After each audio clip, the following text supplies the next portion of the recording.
Hello दोस्तों, कैसे हो आप सभी। आज स्टार्ट करते हैं हम अपना chapter alternating current, most important chapter. ठीक है, इसमें से कम 4 या 5 मार्क्स का आता ही आता है। ठीक है, ज़्यादा जोर नहीं देना, जो करवाऊंगा सिर्फ उसी के ऊपर फोकस रखना है। ठीक है, सबसे पहले इसके बेसिक के बारे में जानते हैं। What do you mean by alternating current. Alternating current से पहले हमें पता होना चाहिए कि डीसी करंट क्या होता है और अल्टरनेटिंग करंट क्या होता है। ठीक है, डीसी करंट बोले तो डीसी करंट हो या वोल्टेज, तो उसमें क्या रहता है कि जो वैल्यू होती है ना वोल्टेज और करंट की, वो आपकी सेम रहती है irrespective of time. Time 1 second के बाद मापो, 2 के बाद मापो, या 10 सेकंड के बाद मापो, या 1000 सेकंड के बाद मापो, जो आपकी वैल्यू रहेगी वोल्टेज और करंट की, वो आपकी बिल्कुल सेम रहेगी, ये चेंज नहीं होती। ठीक है, और in case of alternating current में क्या है, वैल्यू वोल्टेज या करंट की वैल्यू इंस्टेनियसली चेंज हो रही है। ठीक है, इट्स वैल्यू चेंजेस इंस्टेनियसली। हर एक सेकंड में अगर आप चेक करते हैं, माइनर सेकंड में, मिली सेकंड में ये वैल्यू कुछ हो रहा है। यहाँ पे चेक करते हैं वैल्यू अलग है, यहाँ पे इस पॉइंट पे चेक करते हैं वैल्यू अलग है, इस पे चेक करते हैं वैल्यू अलग है, इस पे चेक करते हैं वैल्यू अलग है। और जो ये अल्टरनेटिंग करंट होता है, ये क्या होता है कि एक फिक्स पीरियड के बाद है ना अपनी अल्टरनेट वैल्यू दे देता है, इसीलिए इसको नाम दे देते हैं alternating current.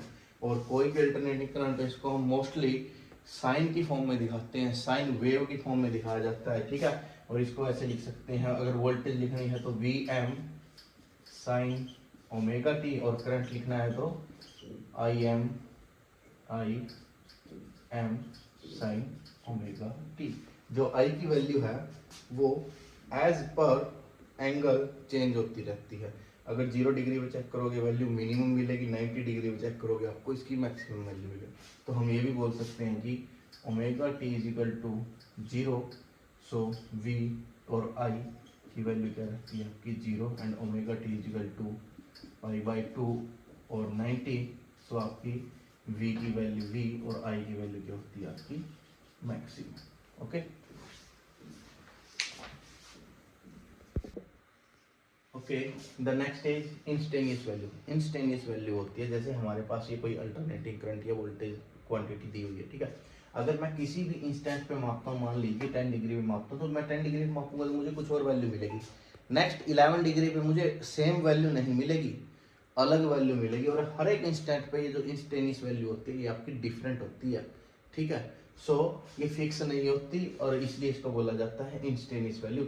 It is different on different instants. ठीक है, but after a fix period, जैसे कि 2 पाई के पीरियड के बाद मैं वैल्यू मापूंगा तो मुझे सेम वैल्यू भी मिलेगी उसकी।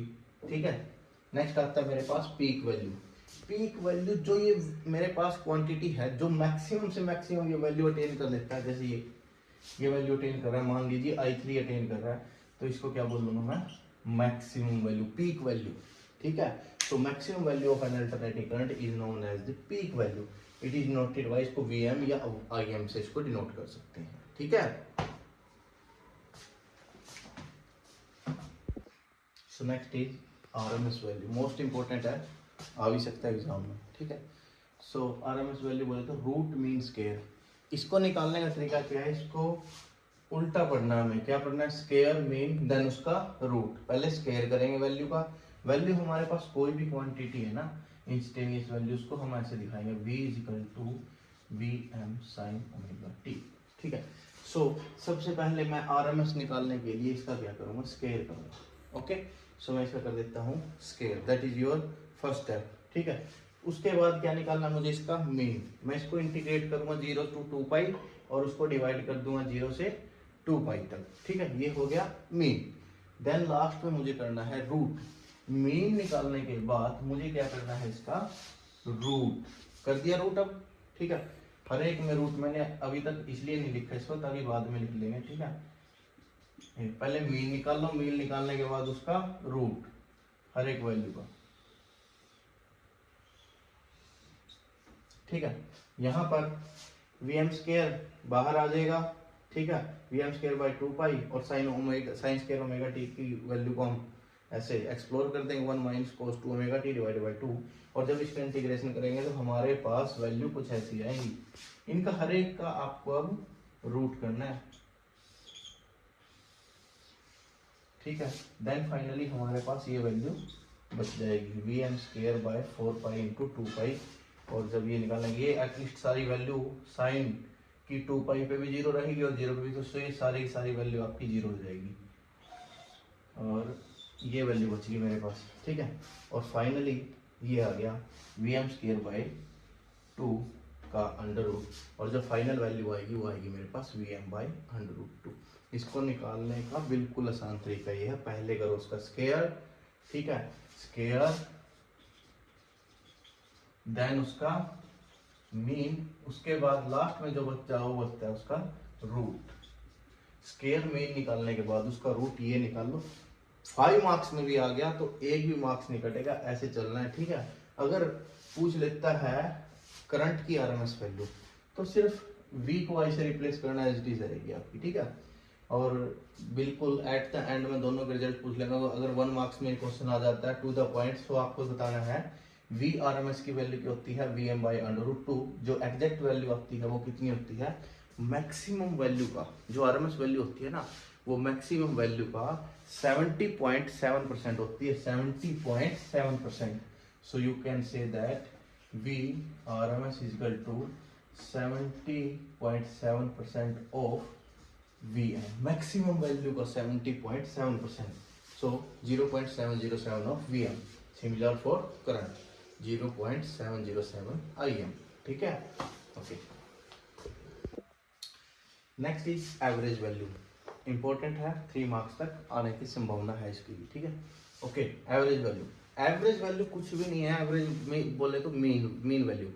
मीन वैल्यू क्या होती है, जितनी भी वैल्यूज हमारे पास दी हुई हैं पहले उन सबको सम करते हैं, उनका एडिशन करते हैं, इंटीग्रेशन करते हैं, देन जहां तक उनका एडिशन होता है ना उतनी ही वैल्यू से उसको, उतने टेन्योर से उसको क्या कर देते हैं, डिवाइड कर देते हैं।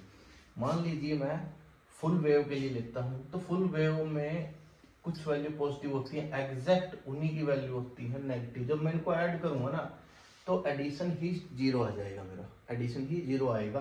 तो हमारा फुल वेव के लिए एवरेज वैल्यू हमारी क्या होती है, जीरो होती है। तो ऑलवेज जो एवरेज वैल्यू निकालते हैं हम वो किसके लिए निकालते हैं, सिर्फ और सिर्फ और हाफ साइकिल के लिए एवरेज वैल्यू निकालते हैं, सिंपल। जो जहां तक हमें निकालनी है 0 to पाई निकालनी है, वहां तक इंटीग्रेट करो और वहीं से तक डिवाइड कर दो। इसको 1/पाई से डिवाइड किया, ये इंटीग्रेशन होता है, इंटीग्रेट करेंगे तो हमारी ये वैल्यू आ जाएगी। सो एवरेज वैल्यू होती है जो V एवरेज, वो क्या रहती है हमारी, V एवरेज टू Vm/पाई, और it is 63.7% of maximum value, यानी कि इसको ऐसे भी लिख सकते हैं 0.637 of Vm। Similar for I average, it is 2 Im/pi and 0.37 for Im। Okay,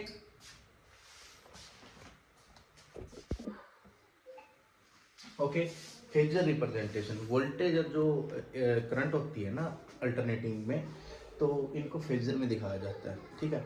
होता क्या है इसके अंदर कि वोल्टेज और करंट यदि एक ही एंगल पर मैक्सिमम वैल्यू अटेन कर रही हैं और एक ही समय पर मिनिमम वैल्यू अटेन कर रहे हैं तो उसको बोलते हैं इन फेज क्वांटिटीज। जैसे यहाँ देखते हैं, जिस पॉइंट से वोल्टेज चल रही है उसी पॉइंट से आपका करंट चल रहा है, ठीक है। यहाँ पर मिनिमम वैल्यू दोनों की सेम एंगल पे और मैक्सिमम वैल्यू भी सेम एंगल पे, ठीक है। सो इसको क्या बोलेंगे हम, इन फेज क्वांटिटीज। वोल्टेज और करंट क्या है आपकी, इन फेज क्वांटिटी है। मेरा अब सेकंड केस देखो आप, यहाँ से वोल्टेज चला, ठीक है, और करंट क्या है, कुछ देर के बाद चला। करंट में क्या है, लैग आएगा, करंट क्या चल रहा है, पीछे से चल रहा है, थोड़ी देर बाद चल रहा है, ठीक है।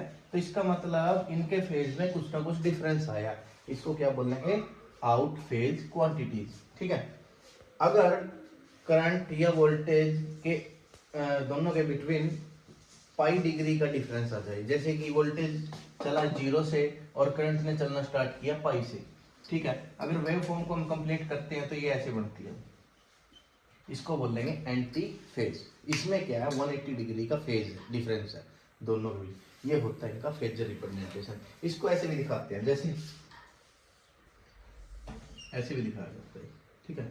मान लीजिए ये वोल्टेज है मेरी, ठीक है, और उसी फेज में मेरे पास करंट है, उसी फेज में मेरे पास क्या है, करंट। सो इसको क्या बोल दूंगा मैं, इन फेज क्वांटिटीज बोल दूंगा, ठीक है। नेक्स्ट देखिए, ये मेरे पास वोल्टेज है, ठीक है, और करंट में क्या है, थोड़ा बहुत लैग है, ये थीटा का या फाई का लैग है, ठीक है। इसको बोल देंगे आउट फेज।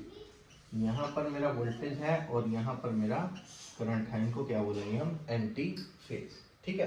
करंट की वैल्यू ये यहाँ भी हो सकती है और आउट फेज में ये यहाँ भी हो सकती है, कहीं भी हो सकती है। ये V और I के बिटवीन कुछ ना कुछ एक एंगल बनेगा, ठीक है, उसको बोल देंगे आउट फेज।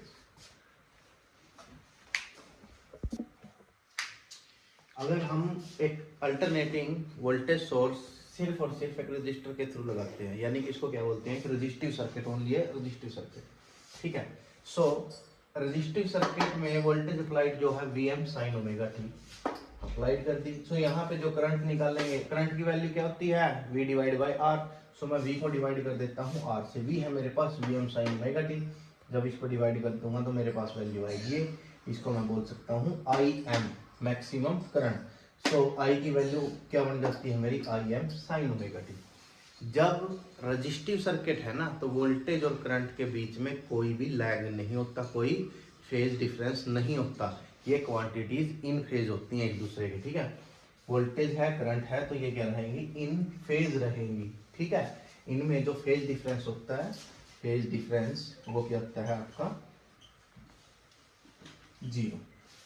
अगर फेज डिफरेंस जीरो होता है तो फेजर डायग्राम में भी ऐसे दिखा सकते हैं, ठीक है। ये बेस क्वांटिटी हमने वोल्टेज ले ली, तो साथ ही साथ उसी फेज में रहेगा आपका करंट। तो इन दोनों के जो बीच में अगर आपको देखते हो उसी एंगल पे है, सेम एक ही लाइन में है, तो इनमें फेज एंगल भी आपका बिल्कुल जीरो रहेगा, ठीक है।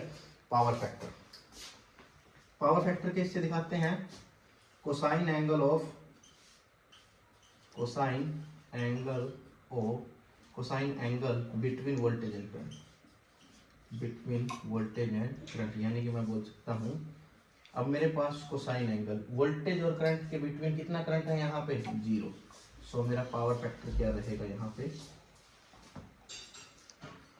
1, ठीक है। पावर फैक्टर मेरा रहेगा 1। So for a resistive circuit power factor हमारा क्या होता है, यूनिटी। पावर फैक्टर होता है यूनिटी, फेज डिफरेंस होता है जीरो, दोनों चीज अलग अलग है। Phase angle angle between voltage and current होता है, वो जीरो है, ठीक है। और उसी एंगल को कोसाइन की फॉर्म में जब दिखाएंगे तो हमारा पावर फैक्टर आ जाएगा, उसको बोलते हैं angle, cosine angle between voltage and current, उसकी वैल्यू क्या रहेगी, यूनिटी। यूनिटी बोल देते हैं, 1 भी बोल देते हैं, इंपॉर्टेंट है, ठीक है, ठीक है। सो सेकंड केस है हमारा voltage applied to an purely inductive circuit. Purely it means it has only component L, inductor, ठीक है। वोल्टेज सेम यही अप्लाइड रहेगी, V equal to Vm sin omega t, I की वैल्यू Vm sin omega t divide by reactance. Reactance बोले तो एक ऐसा रेजिस्टेंस जिसको कौन ऑफर कर रहा है, इंडक्टर ऑफर कर रहा है, ठीक है। इंडक्टर का तो होता है इंडक्टेंस है, ठीक है, लेकिन इंडक्टेंस के साथ साथ इसका रिएक्टेंस होता है जो अपोजिशन करता है करंट के फ्लो की, उसको बोलते हैं ओमेगा L, इंडक्टिव रिएक्टेंस, ठीक है। सो Im की वैल्यू क्या रहेगी हमारी, Vm divide by omega L। Purely inductive circuit में करंट होता है जो वोल्टेज से 90 डिग्री लैग करता है, 90 डिग्री लैग। तो मान लीजिए वोल्टेज यहाँ 0 डिग्री से चल रही है, 0 से, तो ये कहाँ से चलेगा, पाई बाय 2 से, इसीलिए इसको दिखा देते हैं, V को दिखा रहे हैं Vm sin omega t, I को कैसे दिखाएंगे, Im sin omega t minus pi by 2।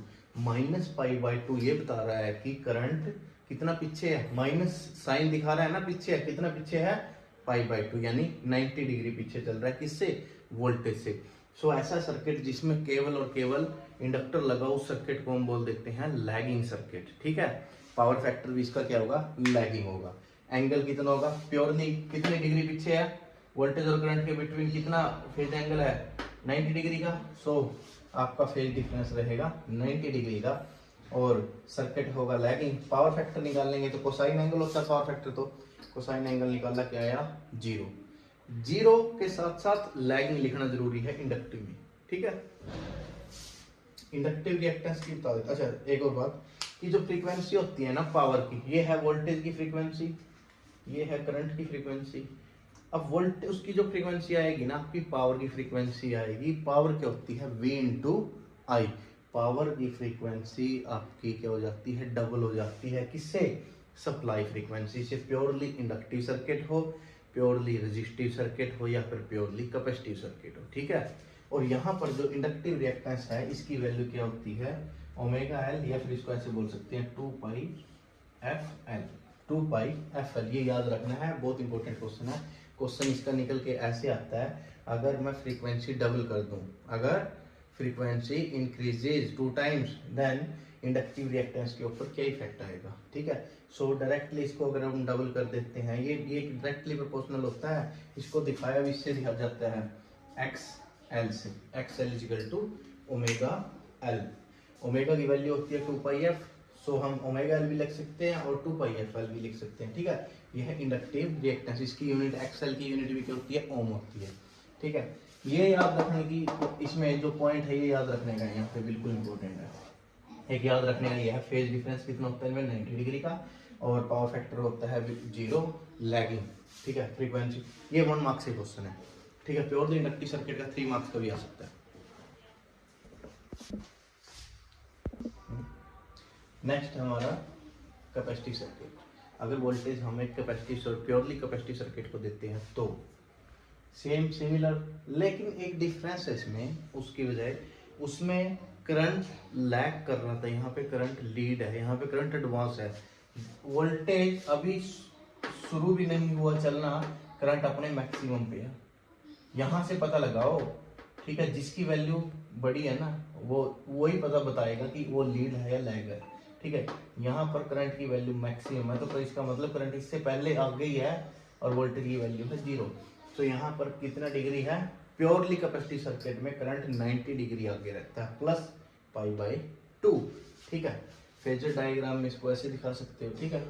और I equal to VM sin omega t divide by XC। XC क्या होता है इसमें, कैपेसिटिव रिएक्टेंस। ये भी एक तरह का रेजिस्टेंस मान के चलते हैं, opposition to flow of current in capacitor, ठीक है। उसमें एक्सएल था इंडक्टर में, इसमें कैपेसिटिव होता है। और XC की वैल्यू क्या होती है, 1/ωc, या बोल सकते हो 1/2 पाई FC, ठीक है। यहाँ पर फ्रीक्वेंसी बढ़ाने से आपके XC की वैल्यू, कैपेसिटिव रिएक्टेंस की वैल्यू कम होती है। फेज एंगल 90 डिग्री रहेगा, लेकिन 90 डिग्री आगे है। लीड और लैग करंट बताएगा, करंट पीछे है तो लैग, करंट आगे है तो लीड, ठीक है। पावर फैक्टर वही cos 90 0, लेकिन इस टाइम है लीडिंग में। Frequency of power is double in inductive circuit, ठीक है। एक चीज ध्यान रखना है यहाँ पे, इसको बता देता हूँ। देखो, इसको ऐसे भी दिखा सकते हैं, जो फेजर डायग्राम होते हैं इसके ऐसे भी होते हैं। ये वोल्टेज है, ये है आपका करंट, ठीक है। इसमें क्या है, 90 डिग्री का लीड है। 90 डिग्री एंगल ऐसे ही बनाते हैं ना, ठीक है। अब एंगल देखो कितना आगे है, ये 90 डिग्री वोल्टेज से। तो ये किसका केस है, कैपेसिटिव केस है, ये प्योरली कैपेसिटिव। अगर ये करंट यहाँ पे होता, अगर ये करंट होता है यहाँ पे, तो इसमें करंट क्या है, वोल्टेज से 90 डिग्री पीछे। ये किसका केस है, ये है इंडक्टिव, प्योरली इंडक्टिव सर्किट का केस है। अगर आपको ऐसा दे दिया जाए, मान लीजिए कोई करंट लीड कर रहा है, लेकिन प्योरली कैपेसिटिव सर्किट नहीं है वो, ठीक है। कैपेसिटिव सर्किट तो है, करंट आगे जरूर है, प्योरली कैपेसिटिव में प्योर 90 डिग्री का एंगल होगा, ठीक है। ये क्या है, कैपेसिटिव सर्किट है, करंट लीड भी कर रहा है, सर्किट आपका लीडिंग, ठीक है। ये 5 पावर फैक्टर भी आपका लीडिंग रहेगा, लेकिन 90 डिग्री नहीं है अभी, ठीक है। प्योरली कैपेसिटिव सर्किट नहीं है, प्योरली कैपेसिटिव में 90 डिग्री का एंगल होगा ये, ठीक है, ठीक है। RLC सर्किट करेंगे हम आगे, ठीक है। Series RLC circuit, resonant circuit. Resonant circuit करने से पहले मैं आपको ये बताना चाहता हूँ कि एक रेजिस्टेंस के अक्रॉस जो वोल्टेज ड्रॉप होता है उसको किस फॉर्म में दिखाते हैं, ठीक है। वोल्टेज जो रजिस्टर के अक्रॉस होता है वो होता है, उसको डिफाइन करते हैं VR से, ठीक है। वैल्यू क्या होती है VR की, I × R as per Ohm's law, ठीक है। इंडक्टर के थ्रू जो वोल्टेज ड्रॉप होता है उसको शो करते हैं VL से, उसकी वैल्यू क्या होती है LdI/dt। सिमिलर VC किसके क्रॉस, कैपेसिटर के क्रॉस, कैपेसिटर के क्रॉस, और इसकी वैल्यू क्या होती है 1/C/dt, या लिख सकते हैं इसको Q/C। Q बोले तो चार्ज अपॉन कैपेसिटेंस। ठीक है, ठीक है। अब सीरीज RLC सर्किट पहले हम वोल्ट ड्रॉप कर चुके हैं, रेजिस्टेंस के क्रॉस कह सकता है, इंडक्टर के क्रॉस और कैपेसिटर के क्रॉस। अब मैं इनको तीनों को एक ही सर्किट में लिख देता हूँ। ठीक है, सो ये मेरे पास वोल्टेज V है, ये VR, VL, VC, इसको ये है ना सारे के सारे अगर एडिशन करना है इनका तो वेक्टर सम होता है इसके अंदर। ठीक है, इसमें सिंपल एडिशन नहीं होता जैसे KVL में होता है, इसमें होता है वेक्टर सम। इसमें जो ट्रायंगल बनती है ना वो ऐसे बनती है। ठीक है, वोल्टेज ट्रायंगल AC के अंदर VR, ठीक है, VL माइनस VC, अगर VL की वैल्यू ज्यादा है, अगर कम VC की वैल्यू ज्यादा है तो यहाँ आ जाएगा। ठीक है, सो V इक्वल टू क्या रहेगा, VR का square plus VL minus VC का स्क्वायर, सारे का अंडर रूट, यहाँ से वैल्यू आएगी आपकी। अगर मैं इसको खोल देता हूँ, VR की वैल्यू हम बता चुके हैं पहले, VL की वैल्यू एक्सएल की फॉर्म में ले लो। ठीक है ना, LdI/dt था, इसको एक्सएल भी लिख सकते हैं, IXL माइनस IXC। I बाहर निकाल लो, I कट जाएगा, यहाँ पे बच जाएगा आपका Z। Z क्या है, इम्पीडेंस। अब जो DC सर्किट था ना वहां पे सिर्फ रेजिस्टेंस था, जो क्या कर रहा था, एक रेजिस्टेंस ऑफर कर रहा था किसको, करंट को। ठीक है, रजिस्टर था ओनली। यहाँ पर रजिस्टर के साथ साथ इंडक्टर है और कैपेसिटर है, जो क्या कर रहे हैं, एक रेजिस्टेंस ऑफर कर रहे हैं करंट को by means of XL and XC। ठीक है, सो टोटल उसको क्या बोलेंगे, टोटल जो ये होता है resistance offered in AC circuit, उसको क्या बोलते हैं, इम्पीडेंस Z। और वो किसके इक्वल होता है, R square plus XL minus XC का स्क्वायर, उसका ऑल अंडर रूट। ये Z की वैल्यू है, ये होती है इम्पीडेंस ट्रायंगल, इसको ऐसे दिखा सकते हैं R, ठीक है, XL माइनस XC, ये XC, ठीक है, XL माइनस XC। और ये वेक्टर सम होता है हमेशा, ये चीज याद रखनी है, वेक्टर सम, नॉट है ना अलजेब्रिक सम। ठीक है, सो टोटल रेजिस्टेंस या टोटल इम्पीडेंस होता है सर्किट का, वो होता है ऐसा। इसमें रेजिस्टेंस भी है और इंडक्टिव रिएक्टेंस भी है और कैपेसिटिव रिएक्टेंस भी है। ठीक है, अब देखा जाए तो एक सर्किट एक प्योरली रेजिस्टिव सर्किट की तरह काम कैसे करेगा, प्योरली रेजिस्टिव सर्किट की तरह काम कब करेगा वो, जब उसके अंदर सिर्फ रेजिस्टेंस बच जाए।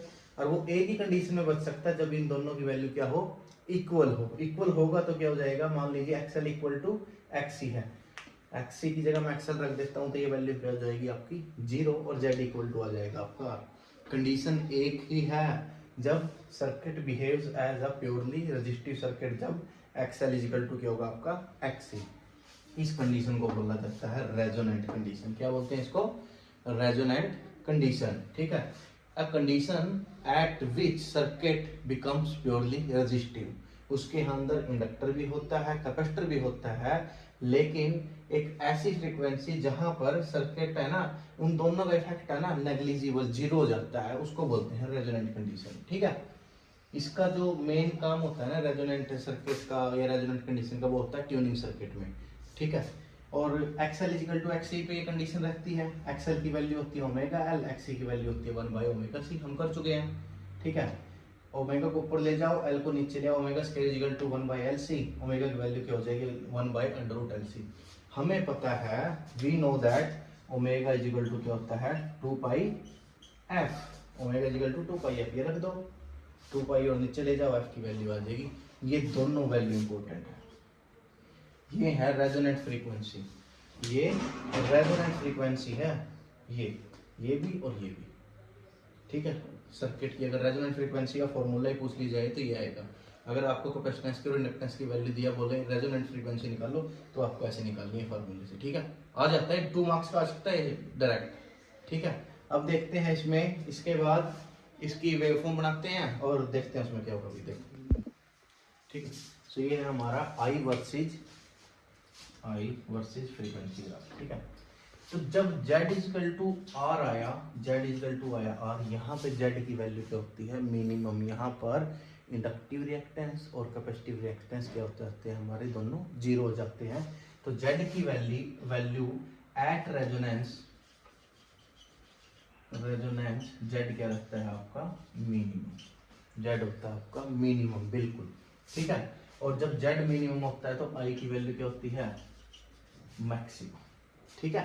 देखो ये है रेजोनेंट फ्रीक्वेंसी, ये रेजोनेंट फ्रीक्वेंसी है, तो करंट की वैल्यू रेजोनेंट फ्रीक्वेंसी और जेड की वैल्यू होगी मिनिमम, तो करंट की वैल्यू क्या रहेगी यहाँ पे, मैक्सिमम, करंट की वैल्यू रहेगी मैक्सिमम, ठीक है।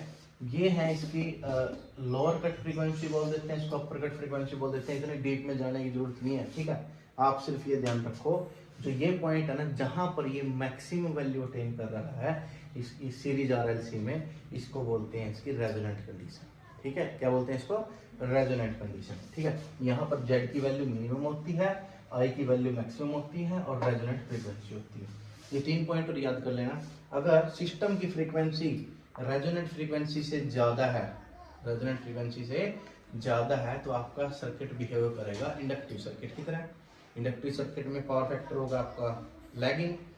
अगर फ्रीक्वेंसी लेस देन है आपकी रेजोनेंट फ्रीक्वेंसी से, सो बिहेव करेगा कैपेसिटिव सर्किट की तरह, और इसमें पावर फैक्टर होगा आपका लीडिंग। अगर इक्वल है तो सर्किट बिहेव करेगा एज ए रेजिस्टिव सर्किट, यहाँ पर पावर फैक्टर होगा आपका यूनिटी, ठीक है।